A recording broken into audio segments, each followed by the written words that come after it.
ഇപ്പം മക്കൾ നന്നാവാൻ വേണ്ടിയിട്ട് നമ്മളിങ്ങനെ ദുആ ചെയ്യിപ്പിക്കും, നല്ലത് തന്നെയാണ്.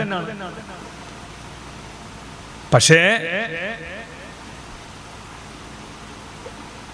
ഒരു ദാമ്പത്യം തുടങ്ങുമ്പോൾ ആ തുടങ്ങുന്നത് മുതൽ അത് അള്ളാഹുവിന് പൊരുത്തപ്പെട്ട നിലക്കായിരിക്കണം.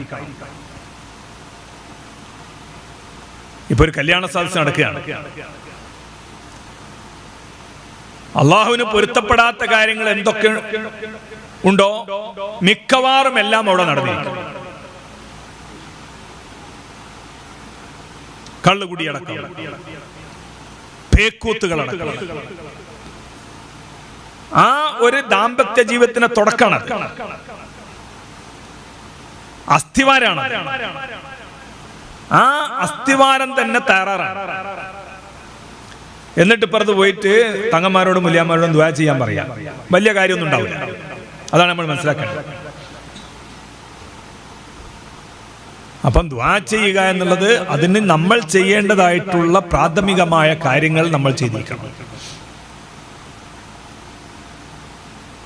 അങ്ങനെ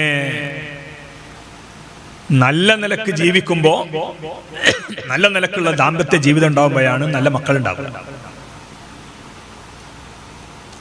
മഹാനായ ഔസുൽ ഷെയ്ഖ് മുഹയ്യിദ്ദീൻ അബ്ദുൽ ഖാദിർ ജീലാനി ഖദ്ദസല്ലാഹു സിർറഹുൽ അസീസ് തങ്ങളുടെ മാതാപിതാക്കളുടെ ജീവിതത്തിലൊക്കെ അതല്ല നമുക്ക് കാണാൻ സാധിക്കുന്നത്.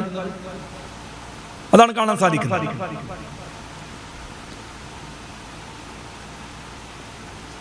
അപ്പൊ അത് അവരൊക്കെയും നമുക്ക് മുന്നിലുള്ള മാതൃകകളാണ്. ആ മാതൃകകൾ നമ്മുടെ ജീവിതത്തിലേക്ക് പകർത്തി സത്യസന്ധമായി ജീവിക്കാൻ.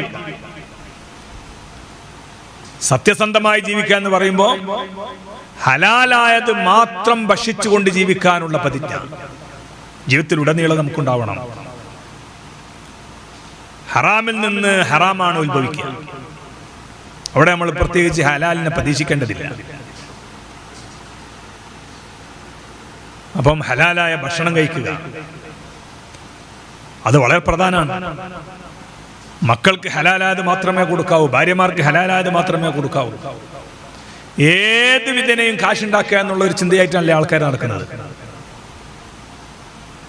എങ്ങനെങ്കിലും കാശുണ്ടാക്കുക, ഹറാമാണോ ഹലാലാണോ ഒന്നും യാതൊരു നോട്ടവുമില്ല. പിന്നെ മക്കൾ നന്നാവില്ല. എന്നാൽ മഹാരഥന്മാരായ ഔലിയാക്കൾ, അവരുടെ മാതാപിതാക്കൾ,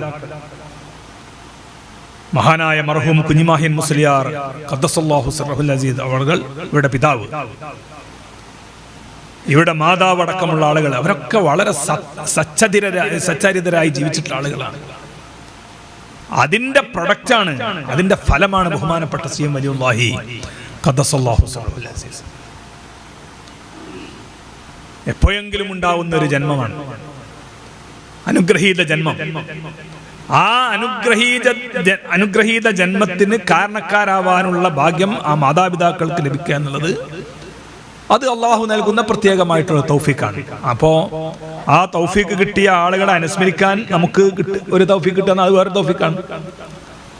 അള്ളാഹു എല്ലാം കബൂൽ ചെയ്യുമാറാകട്ടെ.